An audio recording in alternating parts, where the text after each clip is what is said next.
Good afternoon, world. It is moments past noon in Waxahachie, Texas, deep in the heart of the Lone Star State, the greatest state in the Union. Today is July 8th. It's episode number 74 of Grit and Good News. And as always, we're broadcasting live from our palatial downtown studio in the shadows of the historic Ellis County Courthouse. I'm your co-host, Jeff Lynch. Aptly at the board and keeping us honest is our man, Sam Brooks. And to my right, it gives me great pleasure, honor, and joy to introduce our host, Scott Brooks. Thank you, brother. Appreciate it. Hi, everyone. Welcome to the show post 4th of July. I know you guys were out at your lake place Yes, and we you had were. a good relaxing time. Yes. Uh, if you consider Oh, no, you didn't. You told me laying sod no, and, no, no, and no, no. That's yeah, doing a lot of prep work for an event coming over the weekend. yeah. So What is that event? a little itty bitty birthday number 70. Big Jeff I birthday understand there's a big party. surprise. Nobody will tell me what Ooh, it is, and I may surprise them with a little. We'll poem. just say something different with the hair. Oh, nice Yeah, color. I can see a different color. no, Well, thank you for being here. We do this show every Tuesday and Thursday on all the social media platforms. We love doing it. This is a show that's about just anything and everything in the world that we believe you would want to know. And our goal here is to share it with you in the most authentic way possible and to do it in an authentically unique way insofar as we don't really try to impress anybody. We don't try to be fancy with our words. We definitely don't sensationalize that sort of thing like you might catch in other podcasts. Everybody and their brother seems to have a podcast these days, but we really like to talk about events from an angle of practicality and pragmatism and just simplicity if we can. By the way, on our little set here, we love our set and the setting in our studio here. I have a picture that I gave to Sonia for her birthday. Don't you bounce it off I my won't. head. I won't. I won't. I won't. Off for her birthday or Christmas a couple of years ago. It's Rocky and Apollo running on the beach Okay. in a scene in one of the movies. I'm gonna bring that sucker in here because it's a good picture. I could put it right there, maybe. Anyway, you can see all the things that we find interesting. That's Big Al, the Alabama logo. There's Uncle Nick right here on the book. So anyway, Do you think hey everybody knows Terry, hey who Uncle Beverly, Nick is? Uncle Nick.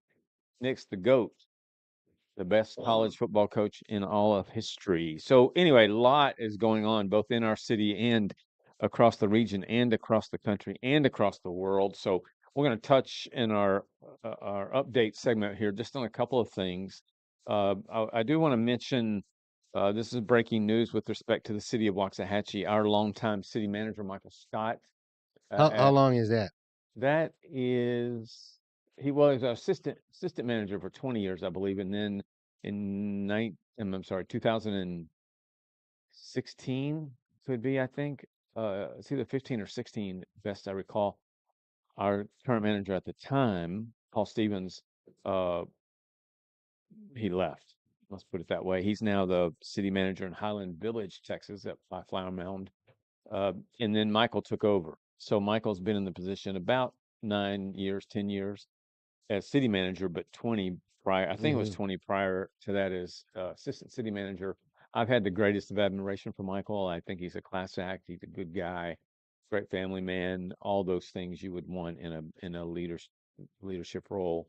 But for whatever reasons, which we will have in the days to come, uh, his contract is not being renewed, so we will have a change at the city manager level, which for most people isn't that big of a deal until something gets done you don't like or something Right. doesn't get done Right. that you need. Uh, so there's given 5 council members and the way our city government runs, which is I'm going to use these words. I don't mean them in any derogatory way, but it's heavy and strong on the city manager on the management side, meaning that those folks are well paid positions. Mhm. They run the city, and it's softer and somewhat weaker on the council mayor side. None of those people are paid. They're all volunteers. We choose our mayor from the 5 council people, so Right. it's not an elected position to the It's citizenry. almost a little incestuous It in is in that that way. And sense, yeah. we in our country we have two basic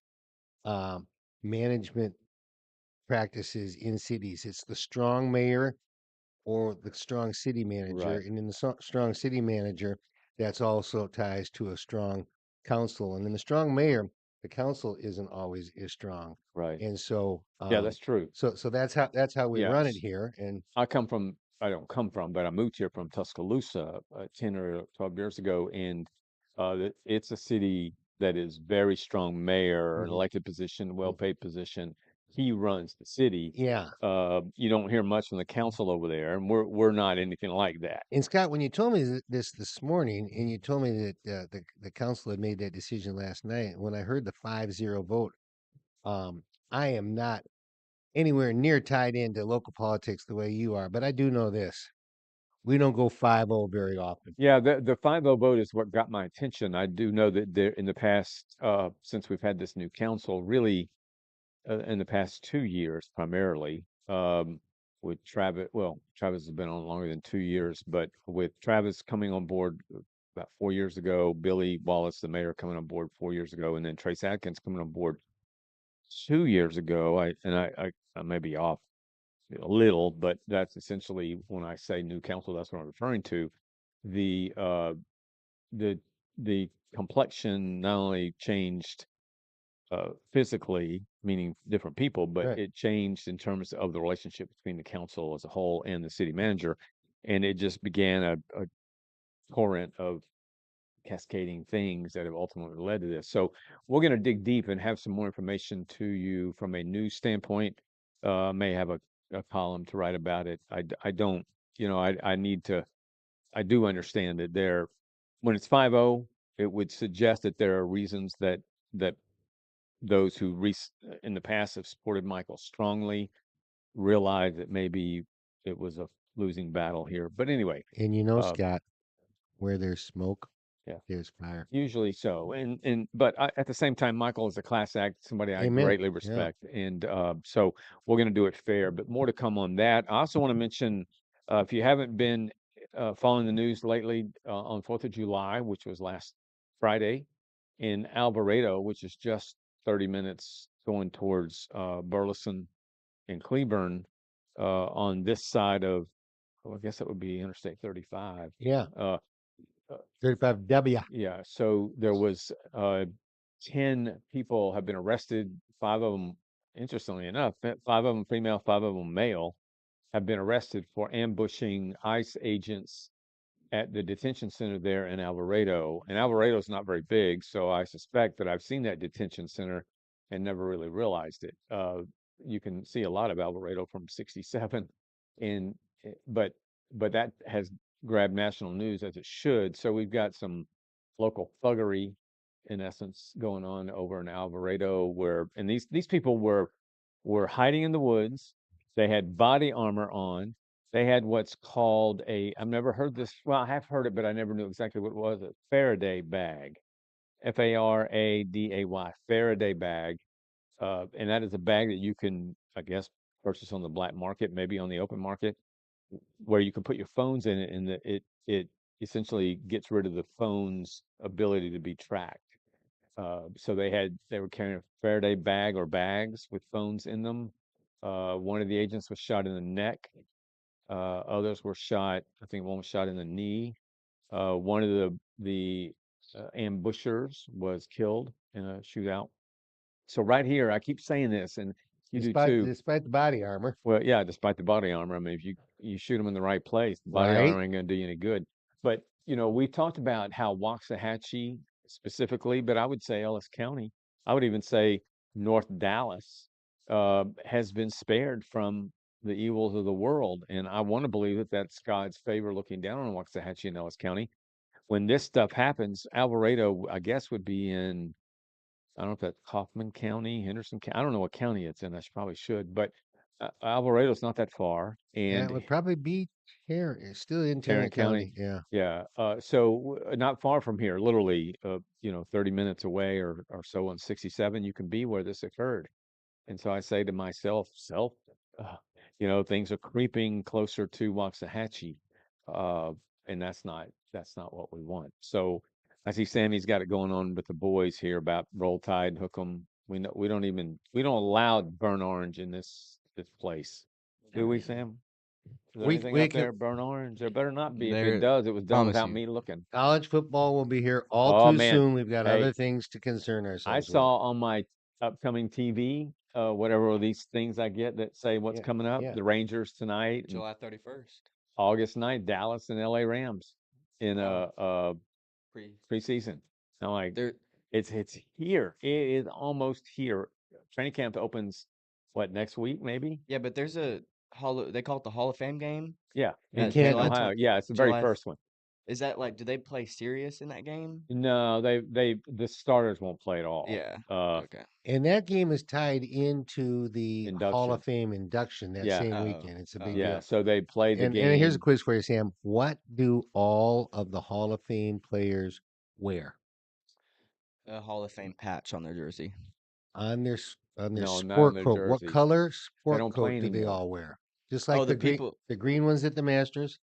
Oh, what color? Yes, Isn't it? I thought it was dark brown.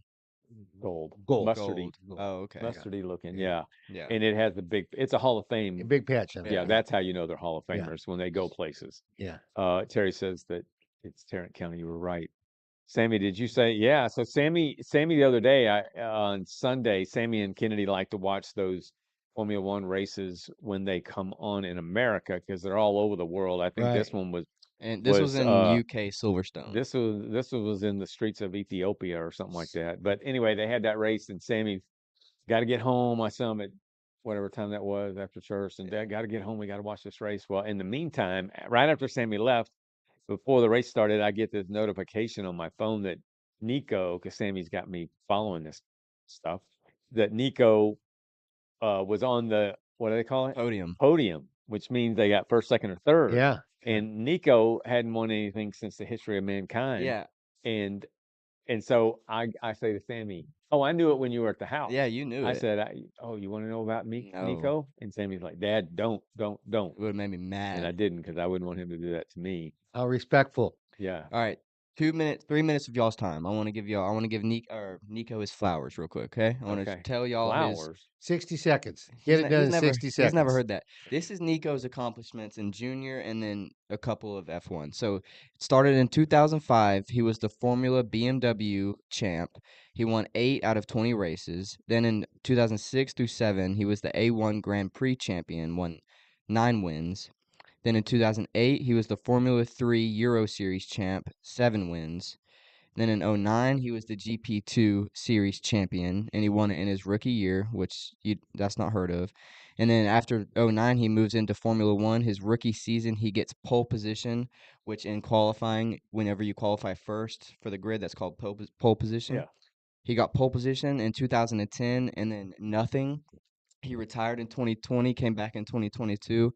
15 years later, in the worst car on the grid, he gets a P3 first podium of his career. How old is he? He's 39, I think. He started racing when he was just a year after I was born. wow. What Just a kid. do you know how much money he makes? He makes like 2.1 million a year. I understand his wife is well followed on social media. Yeah, too. he has a beautiful wife and a beautiful daughter. Yeah. So sweet. So there you go. If you're looking for a Formula One fan, Nico Hulkenberg, or just run into Sammy, he's usually got a shirt on of Nico. Let's drift to 1974 All right. or to show number 74. Reminds me we were late taking down the 100-year calendar, All right. which Tell I us. know it bores everybody, but here's the deal. We work on the Julian calendar in the world, and in the 100-year, this calendar goes from 1944 to 2043, and in that 100-year period, 2025 shares the exact calendar with 2003, 1947, and 1969. There's just a little rotation deal. And no matter what year it is, July in 2025, we share a calendar, exact same calendar with July, April, and January's of leap years. And Sam will put this up with much care later on. Interesting. All right. Yeah. Now, as for episode number 74, famous players who wore number 74. Bob Lilly, Bob Lilly, out the gates. the only You one got I it. know. The only one you know. In the NBA, 0. Major League Baseball, no one of significance. in the great sport of hockey, two people, the great Ray Bork, defenseman for the Bruins, and he has a son, I thought he wore 77. or 74. I think he might have worn I'm telling you, this 77 source is at a messing time. with you. At a time he Yeah, did. maybe. And I always use the Sherwood Ray Bork wooden hockey stick. And Paul Coffey, Yeah. defenseman, for 21 years from 1980 to 2001, played for Edmonton, Penguins, LA Kings, Detroit, where he won a bunch of cups, Yeah. Philly, Chicago, and Carolina. And here's the amazing thing: 1,409 games, 396 goals in 1135 assists. That's 1,531 points.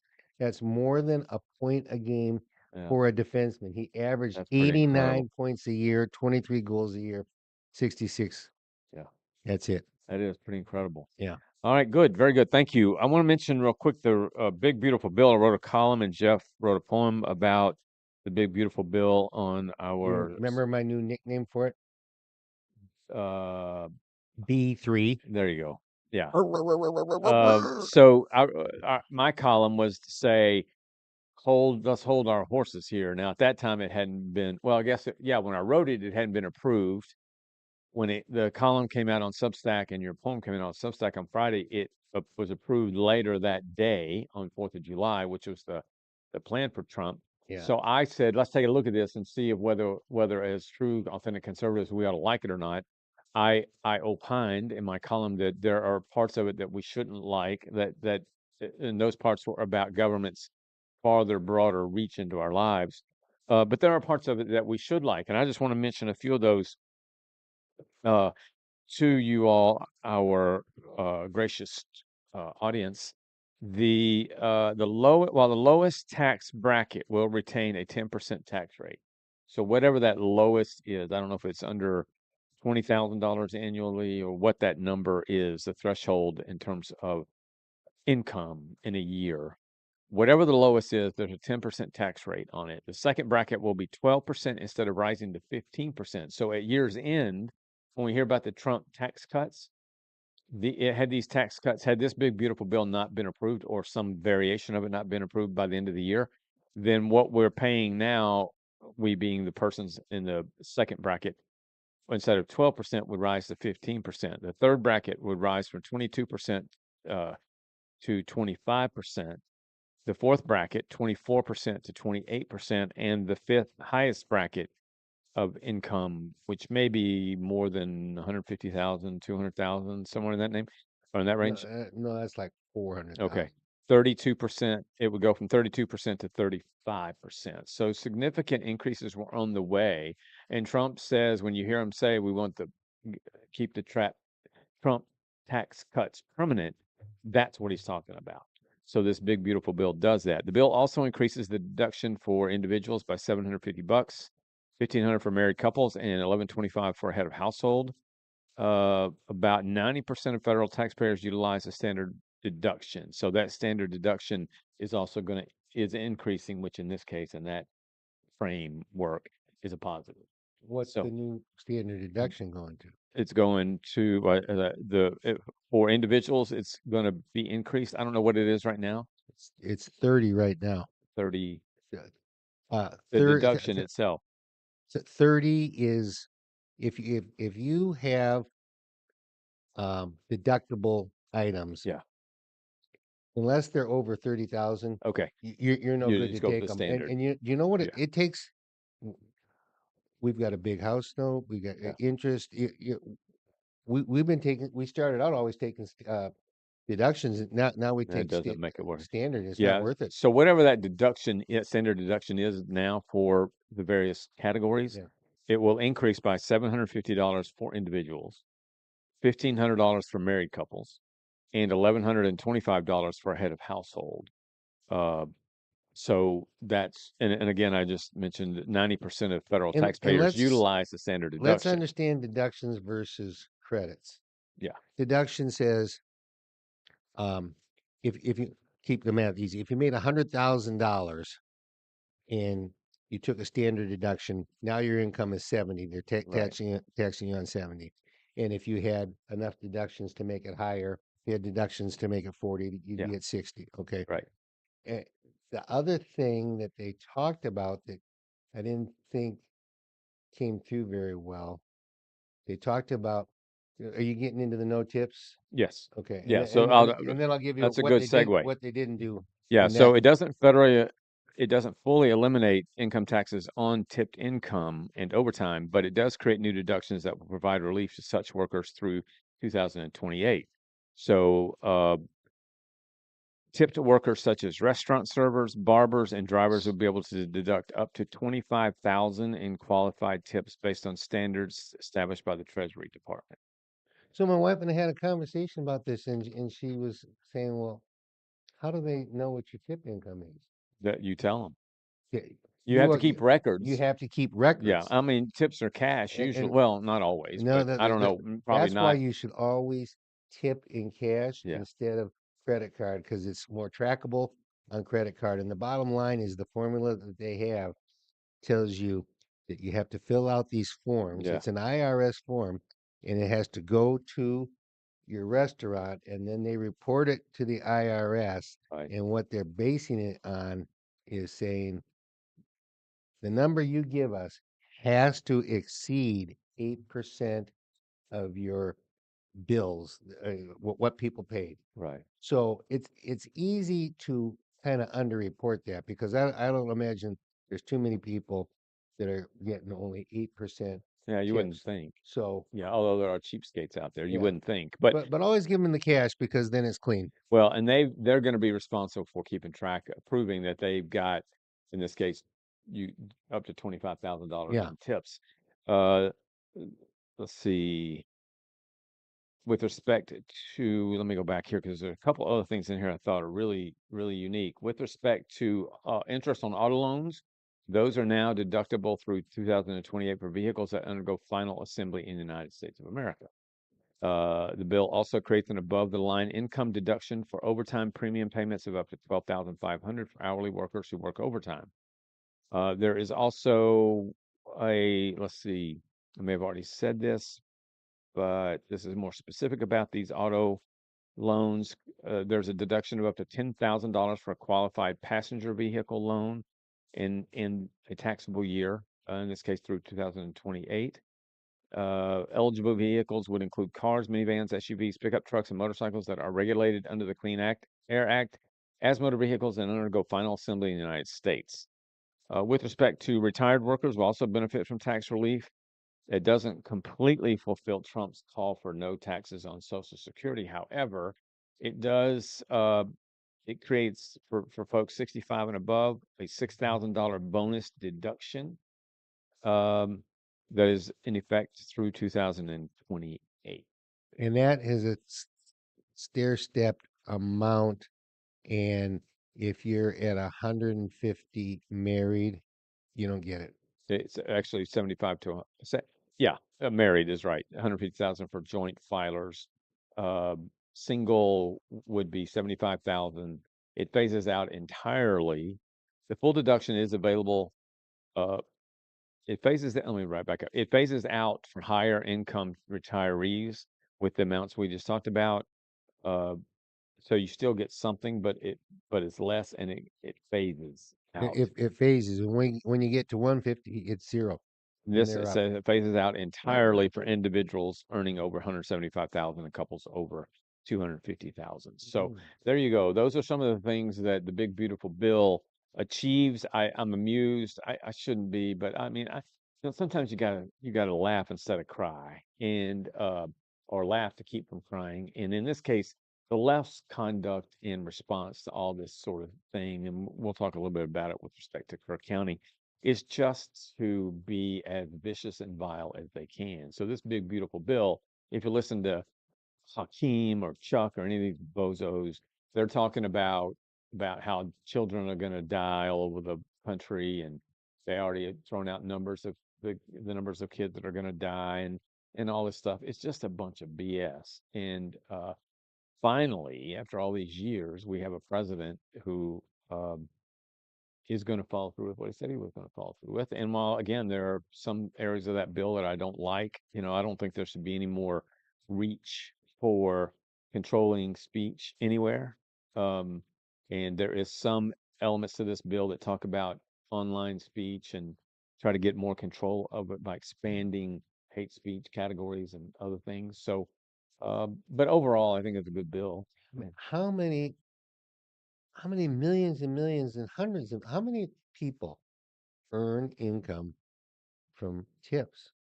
Yeah. We know barbers, beauticians, we know valet Restaurant, yeah, parkers, restaurant workers, and I think I'm on taxi cab drivers, yeah, Uber drivers. I'm scratching the surface. I'm getting the big ones. yeah, The whole gig economy, really. right. Um, are you liberals ignoring How many of them are voters? Well, what a great thing that was? It's like, and are you lumping the 11 million on the Medicaid rolls yeah. that are are people that are able-bodied, and what he's saying is that those people who can work, and basically, unless you've got a real disability of some sort, Hmm. um, you can, and that what he's asking is that those people can still have the Medicaid if they work 20 hours a week in a job, Right. 20 hours a week in volunteering, or what, Yeah, pretty much. pretty much. Yeah. And what's interesting is that again, that's another shtick from the left is, Yeah. they're gonna throw all these 15 million off of Medicaid, and it's just a lie and a bold, obnoxious, in your face lie. And when you And hear it on mainstream media, sorry for interrupting me, it bothers because I do watch the nightly news just to see how the mainstream, yeah, how deep left they are.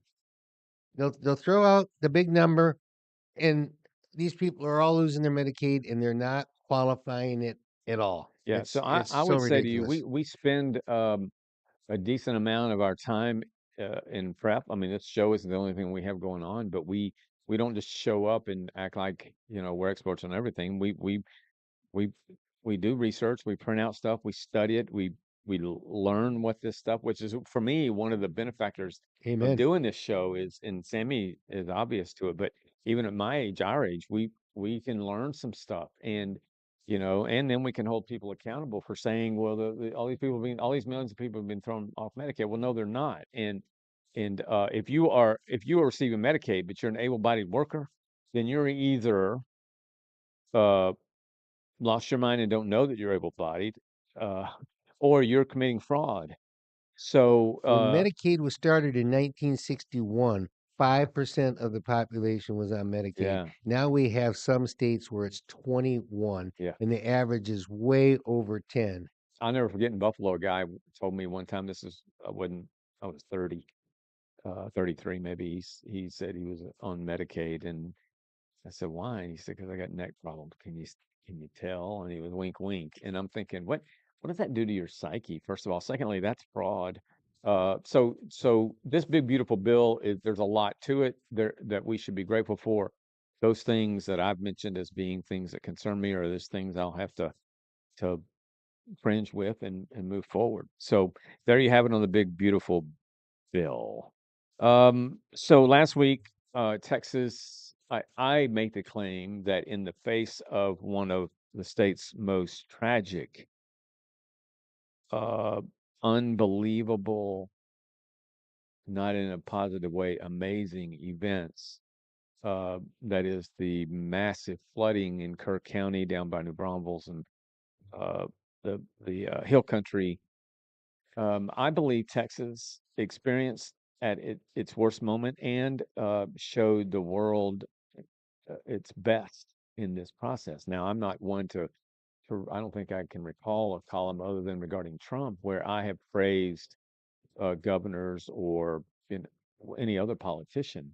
There's more to dislike about most of them than there is to like. But in this case, with respect to Governor Abbott and to Nim Kidd, who is the it's Texas DEMA. He runs that agency for the state, which is the national equivalent of FEMA. I think the two of them have done an incredible job. And even from the moments on Friday when this, or Saturday, when this started happening early in the morning, when it was totally dark. Can you imagine what it must have been so pitch black Yeah. on that Guadalupe River? That the media starts in with who to blame, playing gotcha. The media doesn't know a fraction then, and I would argue now about exactly what was done and what was known to be able to stop these floods. What I write about in Friday's uh, Grit and Good News newsletter is I think we should recognize a well managed, operated, very tragic event by the state of Texas. And so I spent 1,000 words saying why. But let's talk about the event itself. So these there were plenty of warnings. Plenty of warnings. I was listening to a guy this morning talking on the radio. He said my phone, with respect to this event, was blowing up so much with all the different alerts that I was getting from all the different weather, my own weather, national weather, you know, First one came out at 1 a.m. yeah. And he said my phone was so inundated with those alerts that I just stopped reading them, which has an adverse effect on the point of those alerts and alarms.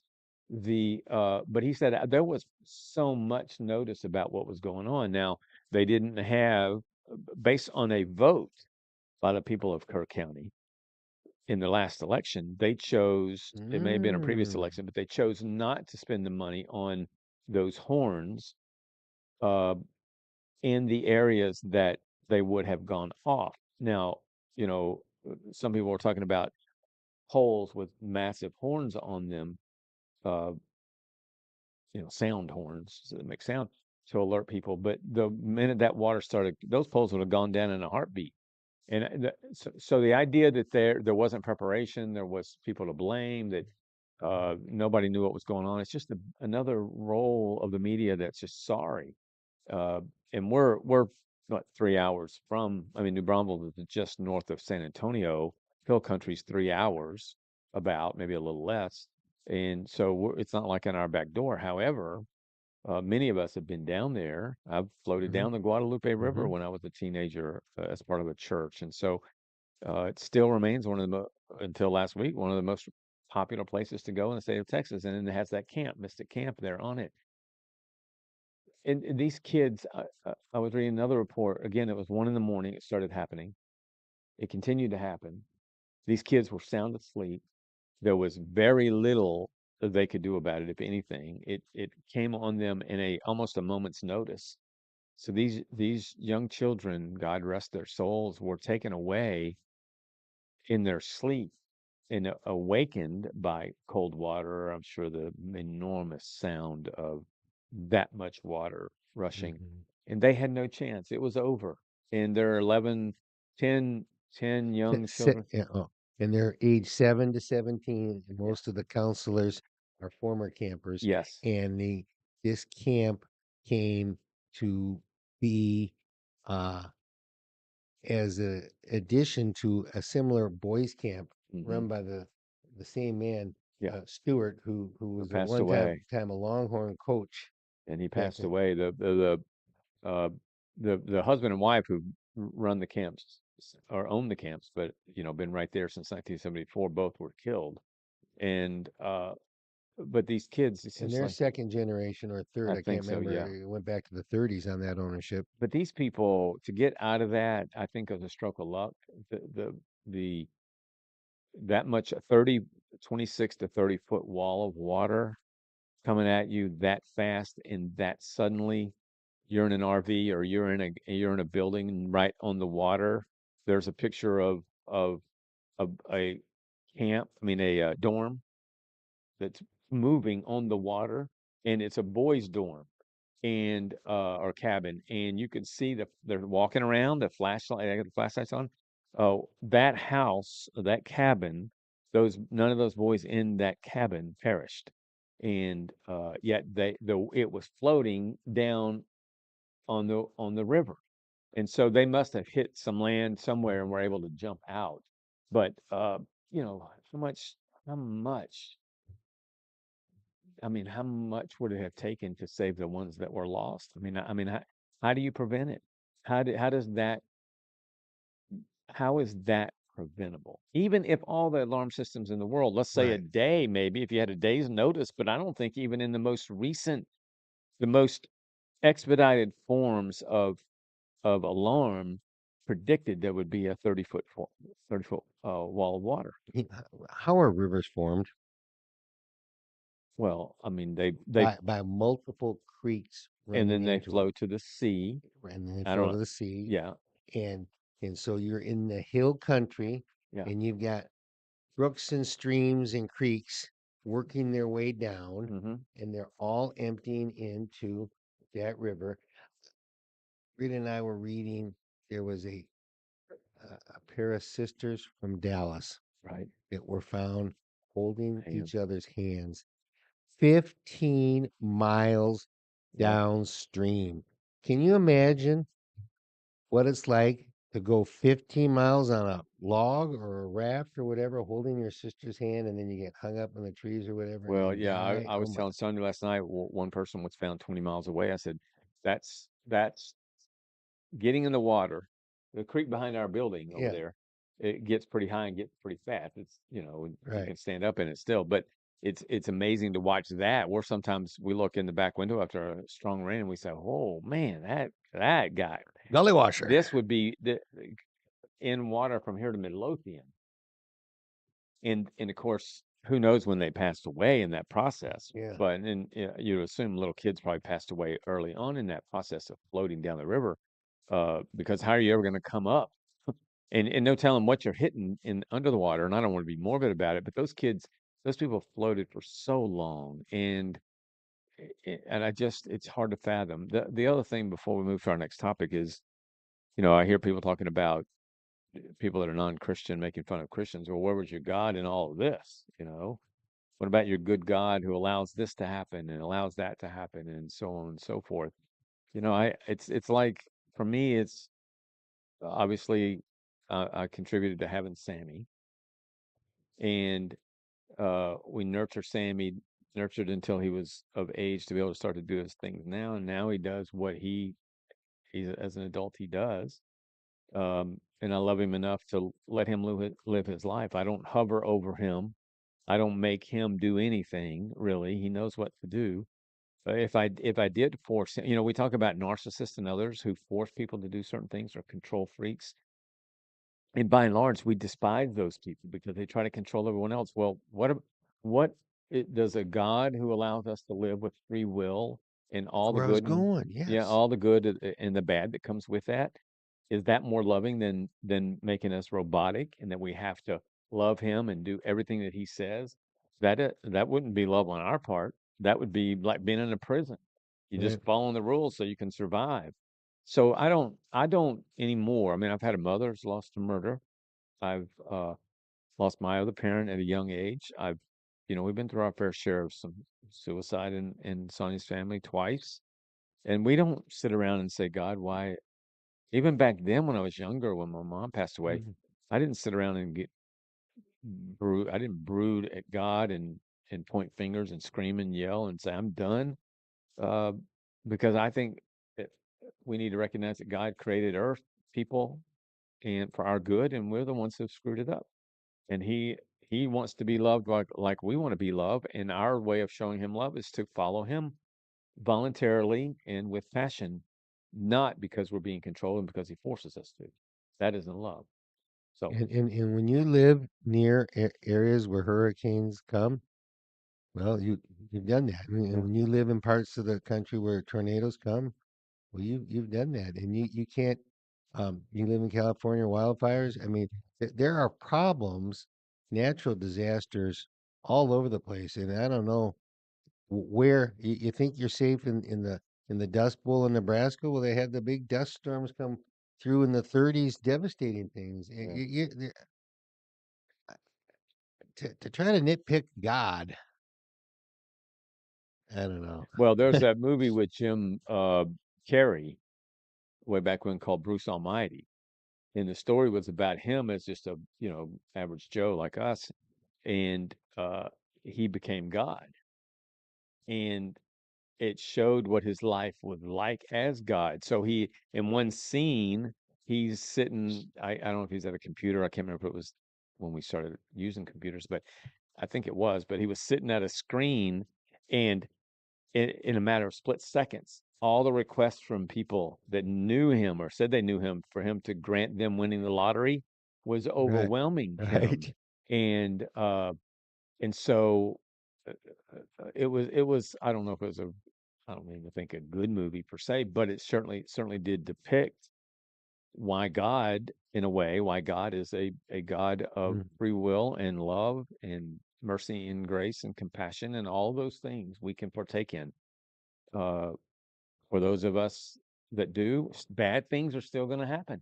They still are going to happen, Bad things happen and to good people. they do. So this isn't God's fault. What happened there is nobody's fault. This was an act of nature, and that's just the way that it is. And while we cry and we're upset and we we empathize and are compassionate with these folks who have lost little girls of all creatures, little girls, all human beings, little girls.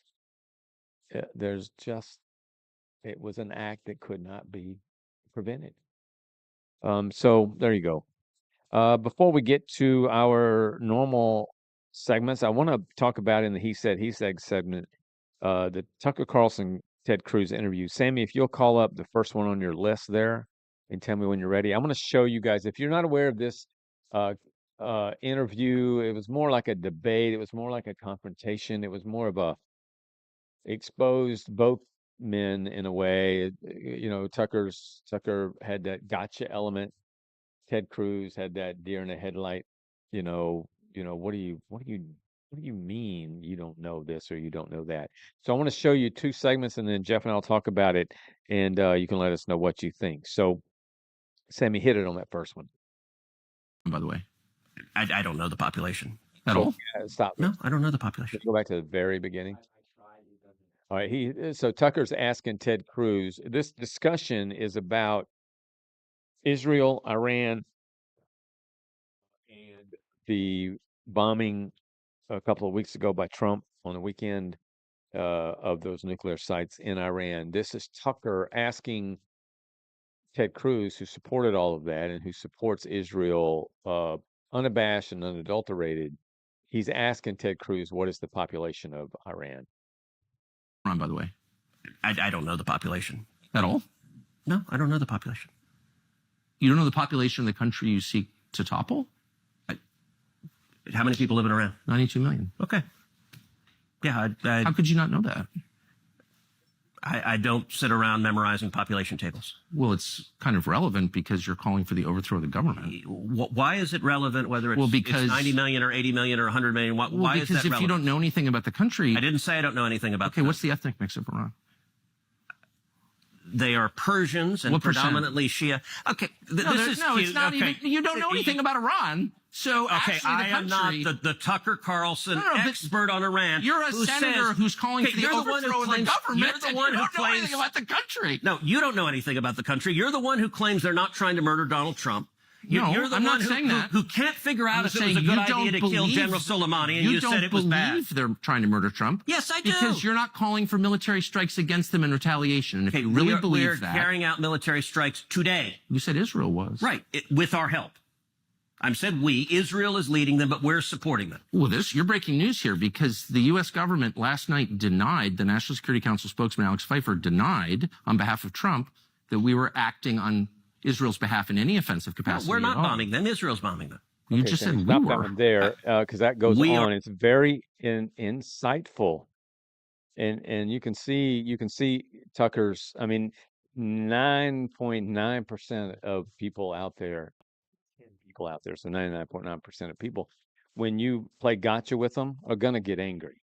And so Tucker was clearly playing gotcha, but bulldogging them. But it wasn't facetious gotcha. It was important gotcha. If you and I are going to go buy a company per se, and we don't know anything about that company, like what is its gross profit, gross margin, gross revenues, or what is it? How many people do they have? But we don't know that. People are going to say, well, how do you know to even buy a company? Sammy, play that second one real quick. So this is just a continuation and a more of the same, but it's a different topic. School, I was taught from the Bible, those who bless Israel will be blessed, and those who curse Israel will be cursed. And from my perspective, I want to be on the blessing side of things. Of those who bless the government of Israel? Those who bless Israel is what it says. It doesn't say the government of it, says the nation of Israel. So that's in the Bible. As a Christian, I believe that. Where is that? I can find it to you. I don't have the scripture off the tip of my. You pull out the phone and use the. It's in Genesis. So you're quoting a Bible phrase. You don't have context for it, and you don't know where in the Bible it is, but that's like your theology? I'm confused. What does that even mean? Tucker. I'm a Christian. I want to know what you're talking about. Okay. Where does my support for Israel come from? Number one, because biblically we're commanded to support Israel. But number two, well, hold on. Hold on. Hold on. You're a senator, and now you're throwing out theology, and I am a Christian, and I am allowed to weigh in on this. We are commanded as Christians to support the government of Israel? We are commanded to support Israel. And what does that mean, Israel? We're told those who bless Israel will be blessed. But what, hold on, define Israel. This is important. Are you kidding? This is a majority Christian country. Define Israel? Do you not know what Israel is? That would be the country you've asked like 49 questions about. So that's what Genesis, that's what God is talking about. The nation of Israel, yes. So is that the current borders, the current leadership? He's talking about the political entity called Israel? He's talking about the nation of Israel. Yeah, nations exist, and he's discussing a nation. A nation was the people of Israel. Is the nation They're the God's descendants of referring Abraham. to in Genesis, is that the same as the country run by Benjamin Netanyahu right now? Yes. There you go. So there was more of the gotcha again, which I think on Tucker's part detracts from the effectiveness of the argument or the conversation. However, it's an expose, if you will, on Ted Cruz, and I wrote about it, and I wasn't very nice about it in that sense. Or it wasn't that I was mean, but I was direct, because I think it says, Ted Cruz, know your stuff. I mean, Israel is a community. We did stuff on Israel back when we started Sunspot Live, and I just didn't come in here with some vague idea about Israel. I needed to know where it is, how many people there, what's the makeup, why are they bombing Gaza, why is Gaza bombing it, and blah blah blah. There are 9 million or so people in the country of Israel. It's not much bigger than the Metroplex, both in size and in people, and so it helps me, and I know it helps you too. It helps to understand all of these things, both in making decisions about a country or any other things. But certainly if you're a senator of the United States and you're making a decision to spend billions or put lives at risk or support a country, you better know what it is you're supporting. So when Tucker says, well, is today's Israel with Bibi Netanyahu the same as the biblical Israel? And it's not the same. It is where it is, but it's not the same country in terms of its place in the world and its motivations and aspirations. However, as a Christian, I do believe that there is favor on Israel, and that when I hear Iran, Iraq, and all these other Middle East nut jobs talk about we're going to destroy Israel, I'm quick to say to myself, I think you need to recognize God got his hand on Israel, and you better be careful what you think. I'm going to tell you, when you act like the smartest man in the room, it's time to get the new room. Yeah. And you've known know-it-alls in your life. Yeah. And you know a lot of things that I don't know, and I know a lot of things that you don't know. Right. But I wouldn't call you a know-it-all, and I hope you don't ever call me a course not. know-it-all. And I'll tell you one thing. Thing about know-it-alls is they're right 95% of the time, and you can't tell them anything about the other 5%. Yeah. Ever. Yeah. It's the know-it-all who like, I don't, in this case, it's interesting how we would say, well, who's the know-it-all here? Is the know-it-all Tucker? Tucker can be annoying. He's the only show I used to watch, and I only watch Jesse Waters and sometimes Gutfeld. But Tucker knows this. Tucker's a smart guy, knows his stuff. Ted Cruz is very smart as well, but Ted Cruz is also a bit arrogant and cocky, and you saw it right there by acting like he knew enough to say, we're going to do this to a country, and he doesn't really know much about it. When I was doing a little prep work for my Substack poem about that, which I entitled TC versus TC, I was looking at his career and about how he bounced around through the different networks. Yeah. And I'm going to summarize it by saying can't get along with other children. I mean, he did not get along with the people he worked for. In his last job, part of why he lost that job, they were losing advertising dollars because he's getting into it with his advertisers. I mean, this guy's a piece of work. Would you take off your Are you hat for talking about Tucker? Tucker? Yeah. Would you take off your hat for 1 minute, please? Yeah. Show my big, beautiful Oh, head. you don't have any hair on top. Oh, where's your toupee? How come you don't wear a toupee? Yeah, I need a toupee. How come you don't wear a You think toupee? Tucker wears a toupee? I guarantee he wears a toupee, and I did a little research on that, and I found out his toupee company, and they told a little bit about why he doesn't wear one, or why he doesn't make public. But that guy's got on a bad rug. I'm telling you what, Well, it's a bad rug. Tucker lost his job at Fox, and we need to get to your Yeah. poem, but he lost his job at Fox because they were sued by Dominion, the voting machine company, and because Tucker made claims about them and defamed them and they're Right. libeled them, whatever. And they lost. Fox lost a very, very, very expensive lawsuit, and so they fired Tucker. I imagine that was part of the deal. But anyway, there you have it on the Tucker Carlson-Cruz interview. We may talk about it more a little bit later, but now time for Jeffrey's poem. Again, I am reaching back to my very first book, and everything I was writing about in 2020 had there was so much going on in 2020. The politics in this country were crazy. The Yeah. environment was crazy. Yeah. This was written on July 9th, 2020. It's called Bronzed History, Ode to Ray Bradbury's Fahrenheit 451, published in 1953. And if you don't think this first stanza is real poetry, when I wrote this, I said, you know what? I can write poetry. Yeah. Statues are, and they were toppling statues everywhere. Right. Statues are really books unread. They show us all the words unsaid. No longer a questionable mystery. They give us a beautiful bronze history. It's okay if the subject was bad. It's even better if it makes you mad. We just need a big plaque to bring the full story back. Let all who then read understand the terrible deed.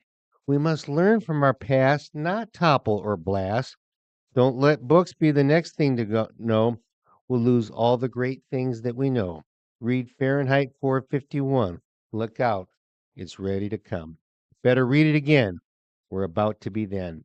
I'm growing scared to write anything. Watch out for the growing left wing, lest I ever offend with no chance to defend.